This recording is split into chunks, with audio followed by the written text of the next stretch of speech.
Hey, this is Dave from metalepidemic.com. Thank you for checking out our YouTube video. Please feel free to hit the subscribe button below if you like this type of content, and we hope you enjoy the review.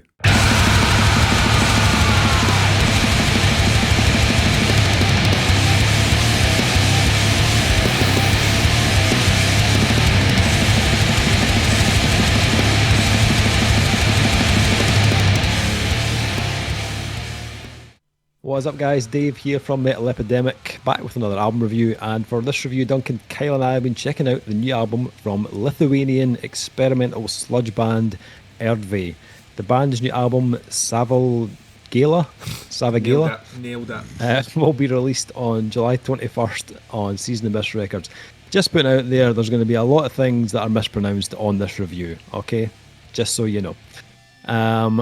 So, formed in 2016, this is Erdve's second album.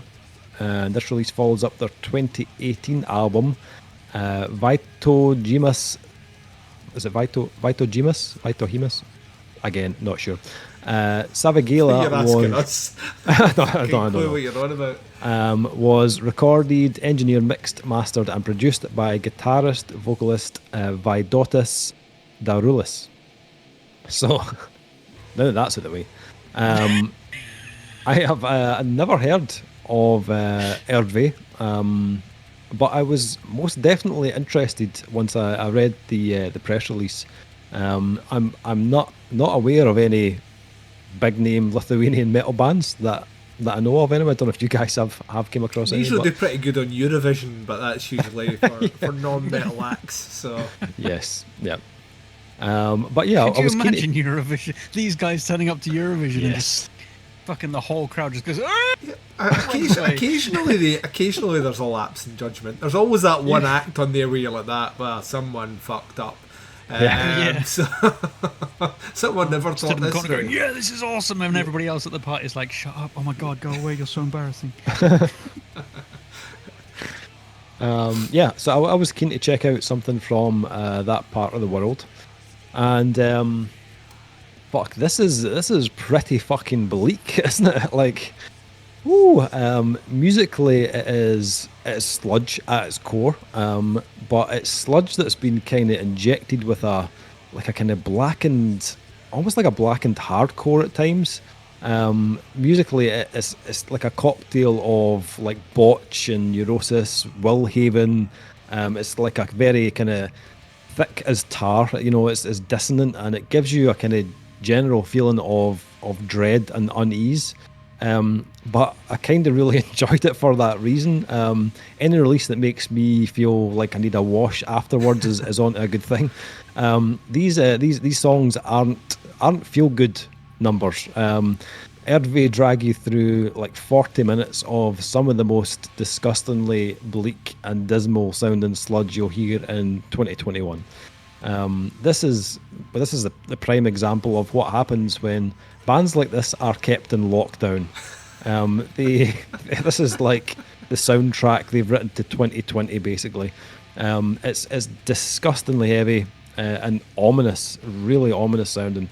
That opening track, Lavendemes, is an absolute colossus of a track. It just rips right through you from the get-go.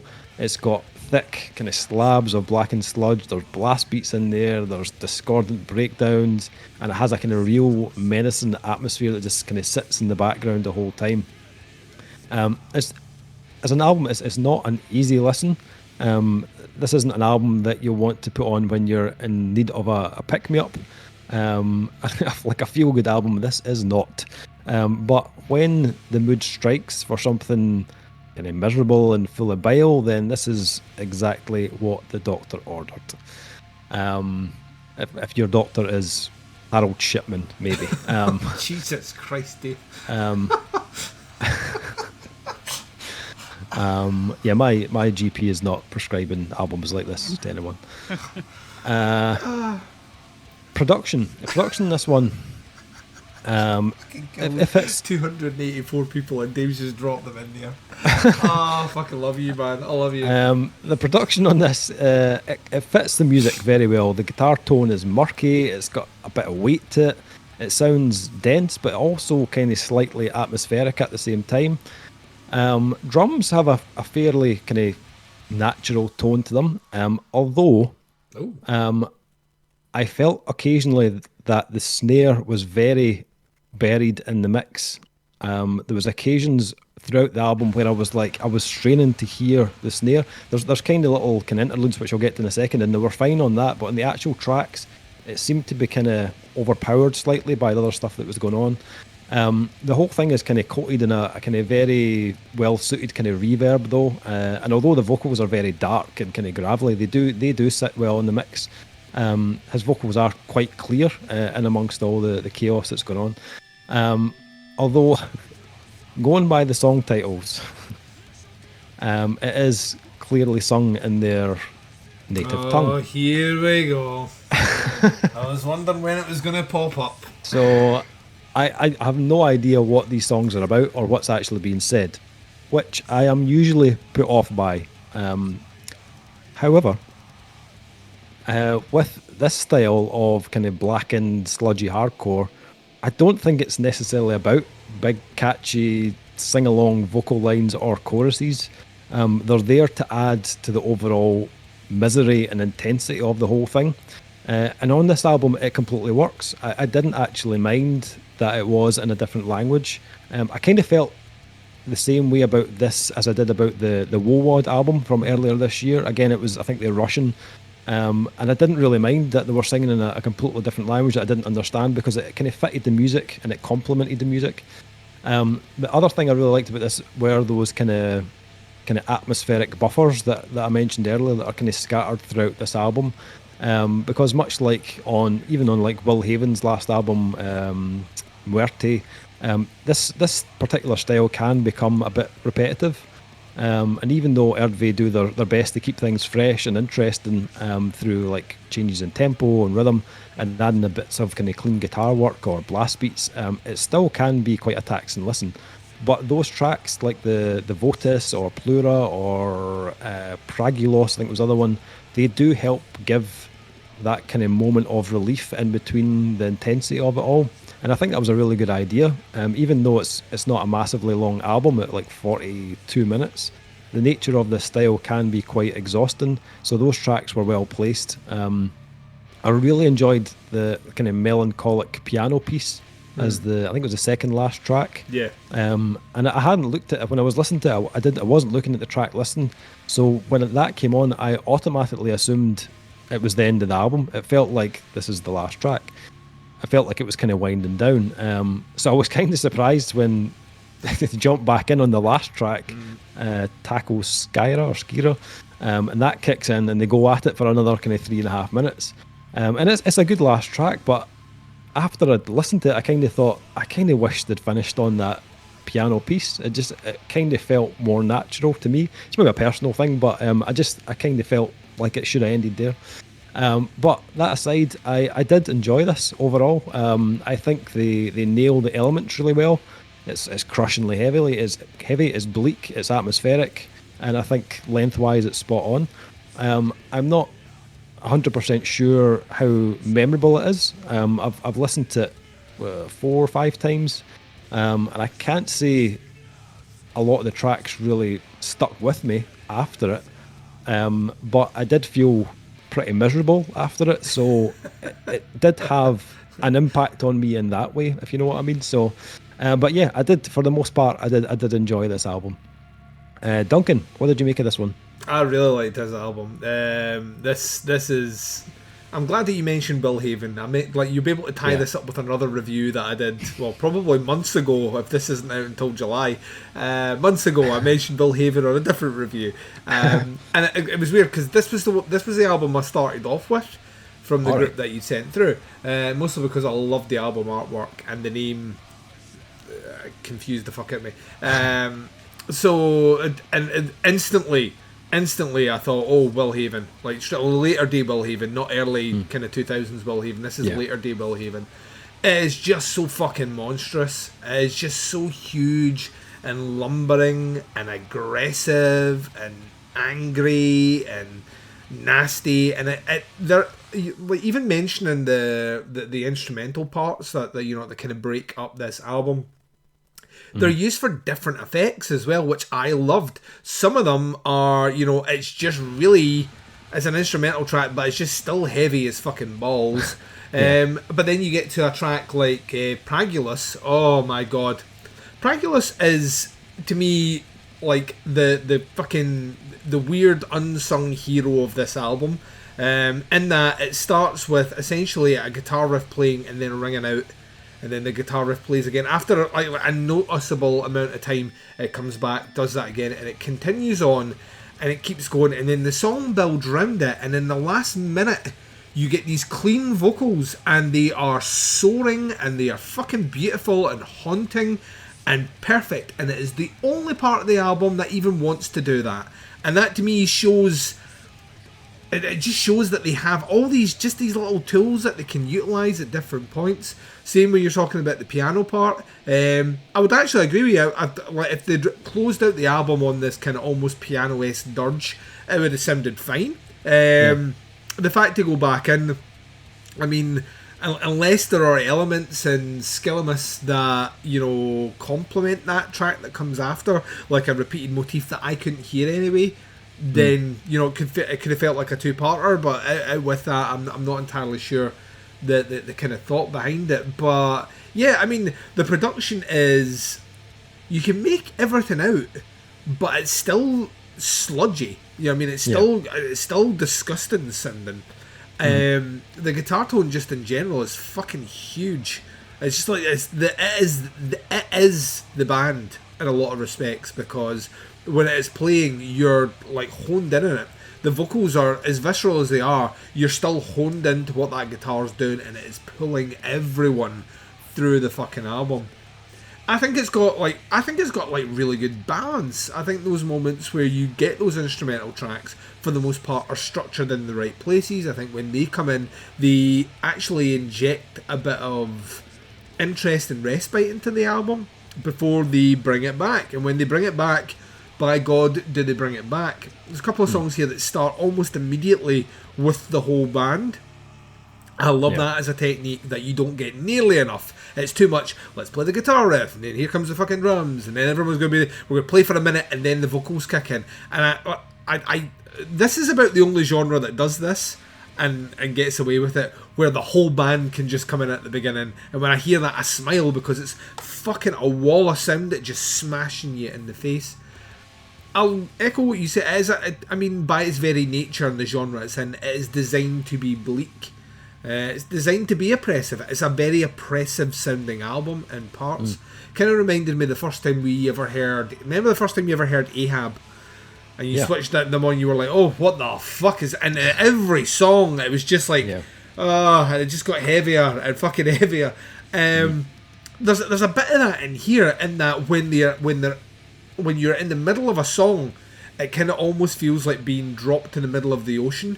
And everywhere you turn around, there's nowhere to grab onto. You can't swim anywhere, you're fucked. That's kind of what you get halfway through the track, and you're like, how long has this track got left? Because it feels endless, and none of the tracks are particularly long. So once again, I think that's just a really good use of them creating the songs. Interestingly enough, I didn't pick up on the snare thing that you were talking about, but then, like I said, I was focused so much on the fucking guitars all the way through it, I didn't really pick up like a missing snare drum. It does have a very organic feel to it in a lot of respects. That would usually be something that would annoy the fuck out of me, and I know as a drummer it probably irked you a little bit. But yeah, I thought this, like, to me, this is the sort of album that you don't get many of in a year. You don't listen to all that often, but there will become another point in this year where I'm like that. I'm putting on that fucking Erdve album. I'm going downstairs into a darkened room, and I'm going to listen to it all the way through before I murder someone. Because it just has that feel about it. This is my first introduction to Lithuanian music in general, out with the aforementioned Eurovision.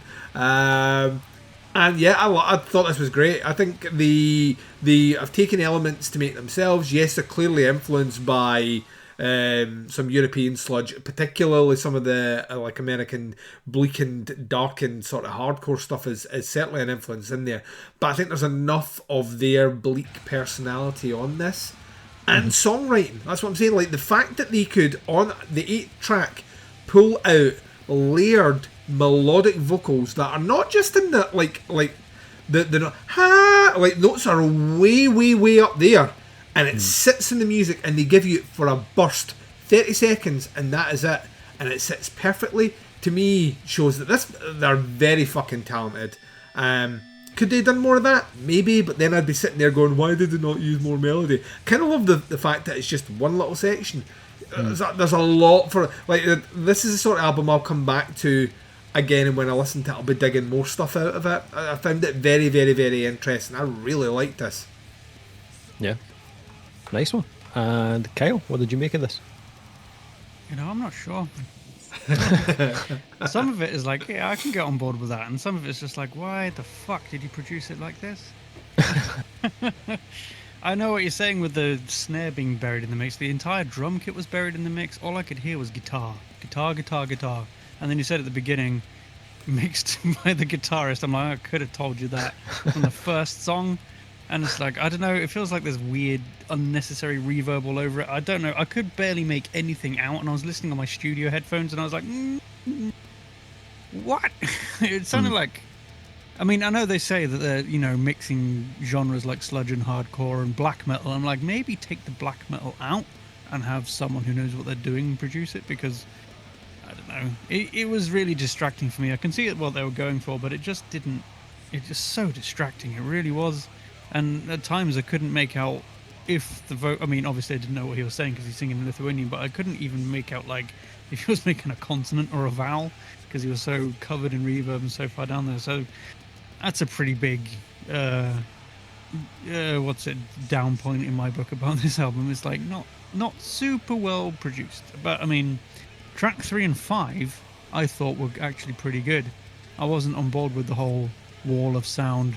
Here's a whole bunch of guitar and not much else with it. But I mean, track 3 and 5 was really good. It was a really nice break. Was it Voltis and Plura? I don't know if I'm saying that at all correctly. Probably not. But I mean, they were. It definitely showed off different sides of the band, and that they're not just a bunch of nutbags in a room wailing on guitars and making a bunch of noise. They have talent, and they have constructed this in a way that's, you know, it's what's the word I'm looking for? They meant to do it, if you know what I mean. They wanted to make all this horrific noise, and they wanted to do it this way and be this bleak and be this oppressive, which is fine, and I can get on board with that.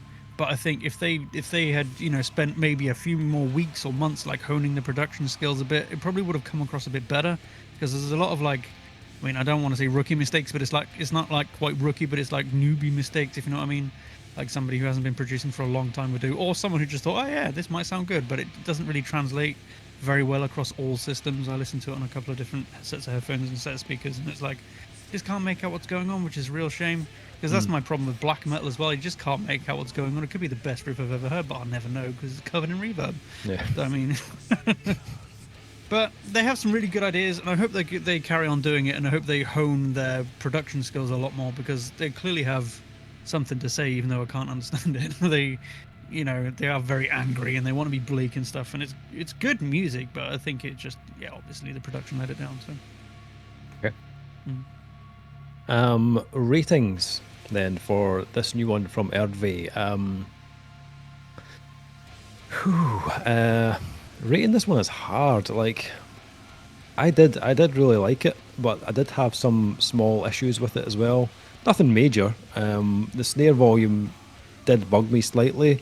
I think it could have been louder, but that could just be the drummer and me being a bit pedantic. And there were some of the tracks that weren't massively memorable to me, but again, as I said, I think this album may be more about the overall tone and making you feel a bit filthy afterwards. Not in a sexy way, obviously, but yeah, I think they do have talent, and it is a really good album. Even with the kind of small gripes I have with it, I still think it is a decent album. I'm going to go 4. I think it's a 4 out of 5 for me. Duncan.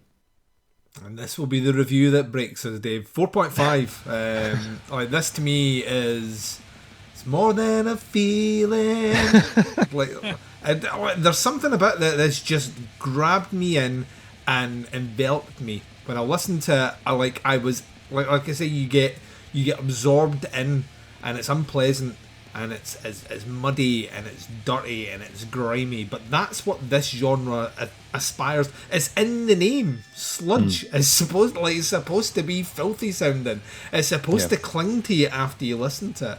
The feeling of wanting to go for a shower after you listen to it is exactly what the fucking band wants.